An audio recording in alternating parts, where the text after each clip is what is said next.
Hey everybody, welcome to the DVS Films Podcast. My name is Kellen. With me as always is my brother Brennan. Together we make movies for DBS Films. Today's episode we're going into part 2 of our opinions on the filmmaking industry in 2023.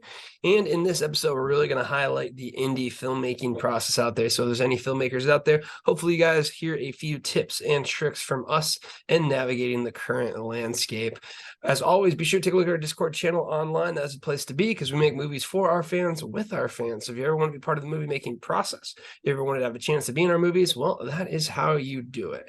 So in the first episode, we really kind of talked about how the industry is shifting, how the bigger players are basically moving, and having a lot of big structural issues, whether it's movie theaters, whether it's Netflix and their earnings, whether it's all sorts of massive shifts from kind of the legacy players. But we also highlighted how, well, with that shift, there's a lot more opportunity for indie filmmakers, and especially those that are focused on the community element of it, and studios that are doing such as a Blumhouse or an A24 are really going to be able to reap the benefit of that. And in this episode, we want to highlight kind of that filmmaking route of, if you're an indie filmmaker, what are the advantages? What are some of the disadvantages? What are those different things that are going to basically come about that we can potentially help you navigate? I think the first place I want to start about is that, trap we've been talking about. So in the last episode, we basically mentioned that there's a trap there, and it's basically the in-between of the Hollywood route and the indie filmmaking route.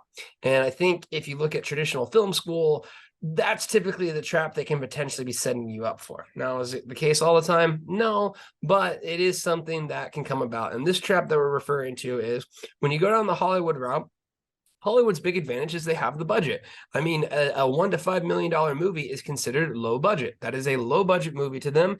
And for us, that would be basically like 13,000 Girl in Cabin 13s. So you can kind of see the difference in the budget scales that we're operating in. But basically, that's where you see, the A-list, everyone. And essentially, if you go down the Hollywood route, you basically have to go into their system. You have to basically put in the hard work, level up, and you never really have full creative control. And a lot of people are like, oh, well, they're always doing remakes or they're always doing this stuff. Well, yeah, because it's a marketing decision nowadays. And, remakes and IP is the way that you get people to get back into the movie theater. So they have their whole sorts of problems. On the indie side of things, it's basically doing it a lot lower budget. It's basically having full creative freedom, doing all of the work, all of those things there. And the trap that we refer to is when you try to go the indie filmmaking route, using the Hollywood system as an example. And I would say for the longest time, as prices were still not condensed, that system for indie filmmaker was there. If you look at, the early 2000s and even the early 2010s, you really actually did see a place for a filmmaker who go out there, they could make a short could go to a festival could then, do very well. It gets picked up and now they have an opportunity to make a movie and they still have creative control for that.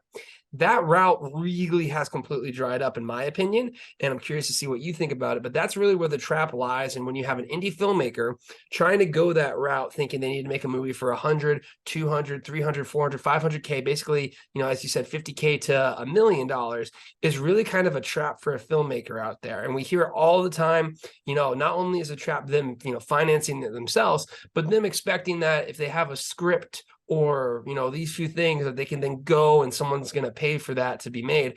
I don't think that really exists anymore. Or if it does, it's more so because the person's an angel investor, not because they're a legitimate investor. Yeah, I think the short market for the film festivals is definitely gone, or at least heavily dissipated. The only shorts that I can think of off the top of my head have actually been recently, but they've been YouTube shorts that garnered millions and millions and millions of followers and views. And that would be like Skinamarink. I know Stalker has a new movie coming out, and man, there's one more that I had. The guy who's going to do Backrooms would be like another one where he started with like little shorts on YouTube channels. But my argument is, it's much easier to win a film festival than get 10, 15 million views on YouTube. Like, that's just what it is. What those guys are unicorns. It's very difficult to do that kind of thing. So I think the traditional model of doing a short and then, pitching it and doing all this stuff is kind of dead. And even if you do get managers and agents from that stuff, you're still in the same, arena that we are. So you're in charge of your own destiny when you're a independent filmmaker. Like, I can go out, nothing's stopping me from green lighting a movie, getting the funds together, and then making that movie. So I have much more free creative control than probably anyone outside of, like Christopher Nolan, giant like directors, and they probably get a ton of pushback. We're making movies that we want to make, that we want our fans to enjoy, and that's just our business model. And from everything I've talked to, from distribution to people who have worked with sales agents, for people who worked with producers, who've worked with producers reps and producers agents, they've cautioned me. They always say, going up in budget. So if we wanted to take like our budget now and go to the $500,000 to $1 million mark, is not always sunshine and rainbows, because you have to bring on investors. You're going to add more people. You're going to add more stuff to the production. And sometimes it's not good. You lose that creative freedom. You jeopardize your production. You kind of lose, that kind of art making that, maybe attracted you to making films in the first place. There are a lot of horror stories of directors who write a script and are ready to shoot it, and then they shoot it and a producer doesn't like it, and then they fire the director. So the person who created the whole project, the whole idea, the whole concept gets fired. And this happens multiple times on the indie front, happens multiple times on the Hollywood front as well. So you have to be very careful. I mean, creative freedom is worth a lot.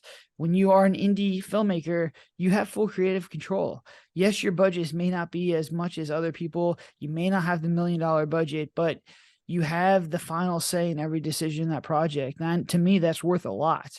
It's worth a lot as in we will stay at this budget level until I am 100% certain that we are in a position to retain that creative freedom, that we're in a position to be able to say, hey, I want 30 Discord members in this movie, and have no pushback or anything like that. And I want final say on editing these movies as well.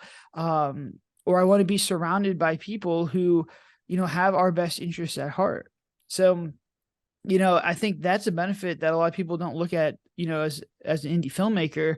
But I think what Kel said before was, you got to decide if you're going to do the Hollywood system, you got to raise $1 to $5 million, and you got to have some stars in that movie. And you got to make sure you're signing deals with either Netflix or one of these tier 1 or tier 2 streaming services. If you don't do that, you are going to lose all your money. If you want to do the indie side, make a movie for under $50,000 and you'll be in good shape.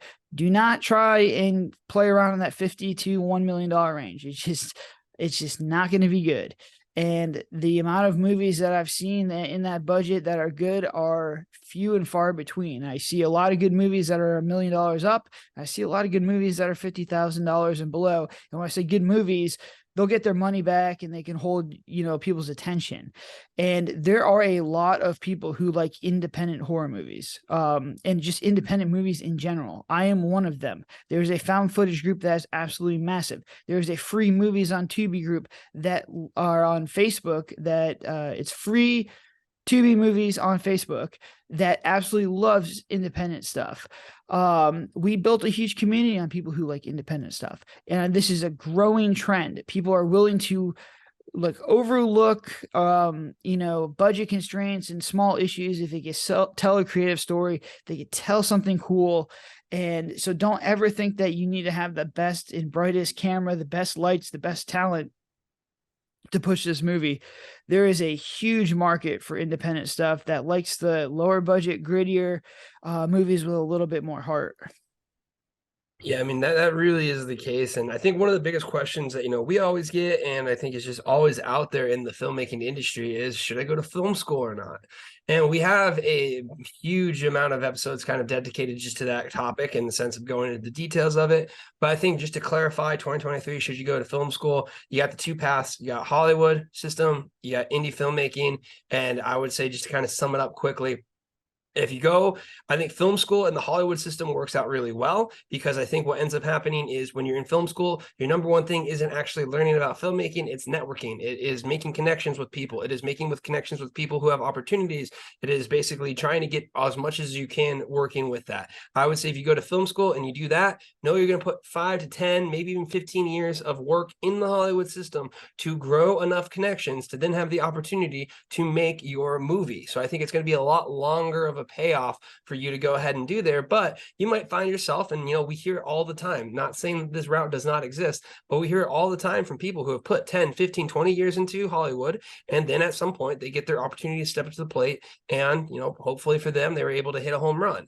That is something that definitely does exist. If you are someone who wants to just make your own movies, who wants to create your own things, most likely it's better to just try and take that money and start creating and building your own community from it, because you can basically leverage those assets. And we always say no education is ever going to compare to completing your movie and uploading it. That is the best education possible, because that is what's actually happening. So real quick, do you kind of see that as the landscape for film school? Because I always know that's a big question for us. I think both options are viable options and will work for you if you're willing to put in the work. I think both are equally an insane amount of work that needs to be done. And I think if you're going to go into the Hollywood system, you have to, because you're going to pay hundreds of thousands of dollars for this filmmaking education. You need to network. You need to hustle. You need to be the best of your class. You need to be making stuff outside of your class. And you have to grind for 3 to 4 years. Like, you have to do this. You have to put every waking second into doing this in order to have a chance to succeed. The people who kind of give a knock on film school are people who kind of coast through it and think that they're entitled to a job or a movie afterwards. And that is not the case. The same thing for indie movies. If you take that $100,000, $200,000 and you make 10 to 15 movies, you'll be in a good place to succeed. Okay. You'll be able to get some of your money back. You'll be able to get movies. You'll get very, very good at this. But that requires an insane amount of effort. For us to make 2 movies last year took an insane amount of time, an insane amount of effort. And now we're trying to do 5 movies this year. And once again, that is going to take almost 5 times as much effort to get all this stuff done. But this is what you have to do.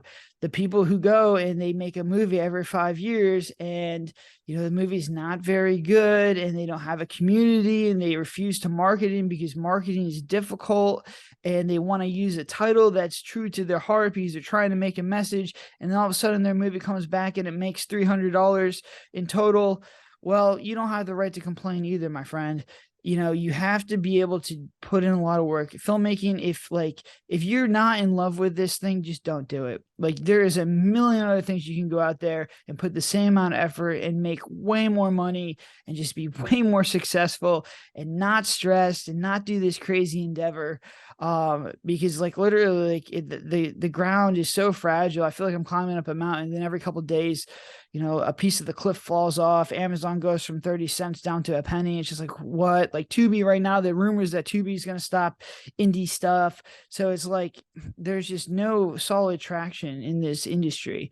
But I think both will work. You just got to put in an insane amount of effort and time and really make sure that this is what you want to do. Because if there is any doubt in your mind that you don't want to do filmmaking, or you're just kind of doing it for the prestige and the glamour, you're not going to be able to make it through. And I think a lot of first-time filmmakers think that they want to direct people, they want to be in charge, they want to make this movie, and they want the fame and the glory and everything that comes with, making a huge blockbuster movie. Well, I'm sorry to say that those days are kind of gone, man. You're going to come down here in the moat with us, and you're it's a fight for every penny pretty much down here, man. It is a scrap fest 2023. Welcome to the slums. That's where we live.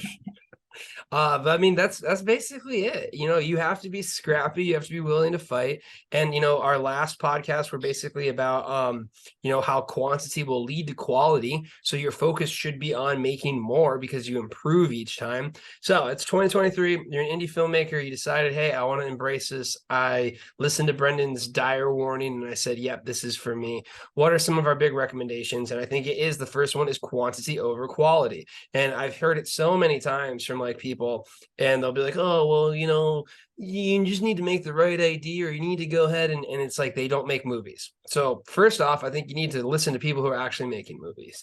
And the reason for that is so many people have opinions about filmmaking. So many people think they can make movies. So many people think it's an easy process and they have no clue what they're talking about. So I think my first thing would be is really try and look at people who are actually making movies and consistently making movies, especially on the indie side of things. Because usually they say the same type of stuff. I find people who have success typically have the mention of, yeah, I was really bad at first, but I kept making stuff and then I finally got good.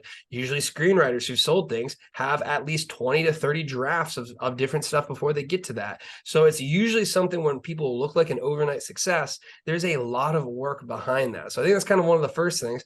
But I think the second thing to leverage, as we said, is that quantity element. Start small and use the platforms. YouTube is free to upload. Yeah, you might not be monetized, you might not get anything, but the views are what counts, and the opinions and the feedback are what counts. So I always say the best thing that you can do is start uploading and creating things, and that is never been easier than ever. And on top of that, look at what creating means. Creating doesn't just mean making a short and being done with it. Creating means having behind the scenes for your TikTok, for your Instagram, for all your social media. As you create, you can build your community. And one of the big things we talked about in the last episode is the studios that focus on community, like us and like A24 or a Blumhouse, are going to be the ones that will continue to have success. Because as more apps and more technology comes out, it has never been easier to engage your community. Our Discord is a case point in that. I am there. It is on my phone. Like, when in any time in Hollywood history have you been able to work with basically the entire film team by just sending a message in an app? And that is where you now exist. So if you are a filmmaker, whether it is a 1 minute short, whether it is a little YouTube skit, whether it is any of those things, that adds up, and you can do that at basically no cost. So try and figure out how you can make a movie for no cost. Try and figure out how you can do this. Even if it doesn't get distribution and you still upload it, you will get feedback, and more importantly, you will get the experience. It's really crazy looking about our first movies, but every single time we make a movie, we didn't even know just how naive we were. And I still think that's the case. I'm sure 10 movies from now, we'll look back at this point and say, oh, wow, look at us. We were so naive. And the best thing you can do, make movies, and make movies that don't break your budget. Because the thing is anytime you have a risk of basically, there's nothing better than being able to say, hey, if this movie doesn't make anything back, I'll still be okay. And I think a lot of filmmakers, that get trapped in the middle of it, it becomes so dire that they make their movie back and it doesn't make any money, and then they give up and they quit. Yeah, I definitely think that's true. I definitely think that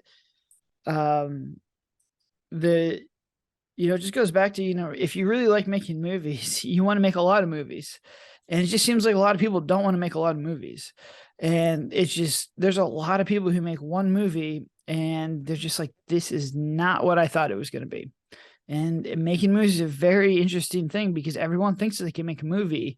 And it is one of the hardest things you could possibly do, especially at the indie level, because you're working with people who just are the same as you. They just don't have a lot of reps. They don't have a lot of experience. So you have a whole bunch of people trying to learn on the fly, and they're using your money and your resources to do it. It's very difficult to get things done. But I do see there are probably about 6 to 12 filmmakers who make 2 to 3 movies a year, who I follow the releases, and they consistently get better, and they get better, and they get better. A lot of them are found footage people, and we've transitioned to found footage as well. Although I am getting the inkling to go back to cinematic at least sometime. I don't think it'll be this year, but they're producing content, and if you're making content, then you're winning the game. No one's gonna talk bad about you for making content. Yes, the reviews are going to come in and they may not be the best, but you can watch them, you can learn from them, you can read them and just get better. But you have to be producing things. If you're just not creating content, if you're not producing things, you're just going to get left behind, essentially. And I think that I'm very bullish on the movie industry in the next 3 to 4 years, especially for the indie filmmakers, but it's only me bullish for the indie filmmakers who do a lot of things. There's only going to be an increase in content. And as the larger studios, as larger streaming platforms have a race to the bottom because they want as much content as possible, they don't care about the quality of the content. They just want more content. They want numbers. They want stuff that the algorithm wants. And we know what happens when, the algorithm's in charge. You're going to get a whole bunch of floating cabins on your movie posters. So, I think that is not a viable business model in a creative art, to be run by essentially a machine. And I think that you're going to kind of see like trying to hinker this not so it's like the Matrix, but like I think that people are going to want to go to more organic stuff. And I think HBO, what they're doing is, really cool. A24 is that quirky studio. Their stuff is not run on an algorithm. They're everything all at once was just, that was like the anti-algorithm movie. And I think you're going to start to see more and more of that stuff. I think you're going to start to see more creative ventures, which is good. And I really do think we might get back to the DVD times. If the proper deals and the proper embrace of indie studios comes around, I think that if you're giving people who have creative, unique ideas a little bit more cash, a little bit more visibility, they don't even need cash. We don't need cash. We just need more visibility options than, what we usually have. I mean, a little bit of cash wouldn't be bad. So might have to edit that one out. So just give us some cash and, we'll move on from there. But basically, I do think that creativity is going to win. I think the streaming explosion with COVID and everything just, shot through the moon, and now it's kind of a race to the bottom. Netflix can't get ads to work. People are changing subscription. Look at Tubi. Tubi's very creative as far as like the smaller little indie stuff in there. And that thing, they spent a ton of money on Super Bowl commercials. So there's a lot of cool stuff that Tubi's doing. I think that ad platform where there's no risk to the company to have content on there, and if they can find filmmakers that can make really cool, unique content, I think that's the happy medium. And I think that that's where everything's going to go. Now, are people going to get sick of ads again and we're going to go full circle? I don't know. But I think the next branching out will be independent studios. If we have to create our own website and host our stuff on there, if we have to create our own YouTube channel and host our stuff on there, I'm completely fine with that. As long as our stuff is up there, as long as we're uploading, as long as we're making films, that's all I really care about. Yeah, I mean, again, if you do want to send cash, you can send it to me. If you don't want to give it to DBS, I'll gladly take it. But it's a very good point. It is something where it's the views are now more important than kind of the content, the media, and all of those things, because they can, grow. And I think the biggest tip that I have to any filmmaker in 2023, and this is, I think, the difference with DBS, because I have yet to see a studio embrace it how we have, it's going to be community.